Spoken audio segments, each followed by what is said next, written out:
तेलंगाना के सरकारी मुलाजमीन बशमूल टीएनजीओस, असातिज़ा, गज़ीट ऑफिसर्स और वजीफा याबों की तंजीमों ने नई जॉइंट एक्शन कमेटी तश्कील दी है जो मुलाजमीन के ज़ेर-ए-इल्तिवा मसाइल की यकसुई के लिए जद्दोजहद करेगी। पीर को नामपल्ली टीएनजीओस भवन में एक इजलास मुनक्किद किया गया जिसमें मुख्तलिफ मुलाजमीन तंजीमों के 15 कायदीन के साथ एक स्ट्रिंग कमेटी तश्कील दी गई। इस मौके पर मीडिया से बात करते हुए इन कायदीन ने कहा कि कांग्रेस हुकूमत को इख्तिदार में आए 9 माह हो चुके हैं, लेकिन सरकारी मुलाजमीन से किए गए किसी भी वादे को पूरा नहीं किया गया। जेएसी कायदीन ने कहा कि वो 15 दिन में अपने मुस्तकबिल के लाहेअमल का ऐलान करेंगे। कांग्रेस इख्तिदार में आकर 9 माह हो चुके हैं, लेकिन आरसीडीए देने का वादा जो इंतखाबी मंशूर में किया था, इस पर कोई रद्द-ए-अमल नहीं हुआ।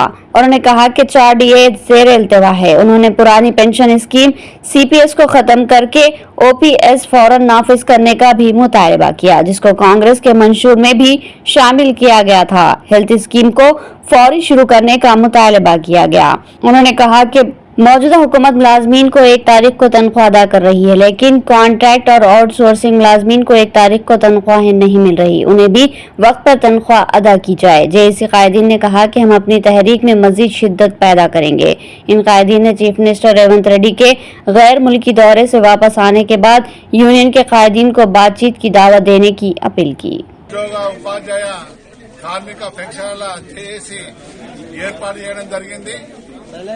మరి ఆ రోజు తెలంగాణ ఉద్యమంలో కొట్లాడిన ఉద్యోగులు ఏకతాటిపై 10 ఏళ్ల తర్వాత ఒక జేఏసీని కాన్స్టిట్యూట్ చేసుకున్నాం। 15 మంది స్టీరింగ్ కమిటీతోని ఏర్పాటు చేయడం జరిగింది। మరి ఈ కార్యక్రమంలో అన్ని సంఘాల అధ్యక్ష కార్యదర్శులు ఇలా పాల్గొన్నారు।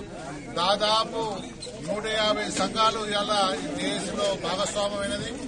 మరి గత ప్రభుత్వం మాకు జీతాలు ఇవ్వకుండా చేసిన ప్రభుత్వం ఇలా ఈ కొత్త ప్రభుత్వం వచ్చిన తర్వాత మొదటి తారీఖు జీతం ఇవ్వడం నిజంగా సంతోషమైన గౌరవనీయులైన ముఖ్యమంత్రి గారికి కృతజ్ఞతలు తెలియజేస్తూనే మరి మీరు మేనిఫెస్టోలో పెట్టిన ప్రకారం 15 రోజుల తర్వాత మనకి డిఏలు అలాగే పెండింగ్ బిల్స్ ఇస్తామని అప్పుడు మాట ఇచ్చారు। మరి మేనిఫెస్టో పెట్టారు। మరి గత 9 నెలలైనా ఇలా ఉద్యోగులకు మరి ప్రియారిటీ ఇవ్వకుండా మీటింగ్ పెట్టకుండా చేస్తున్నారు। మేము ముఖ్యమంత్రి గారిని కోరుతున్నాం,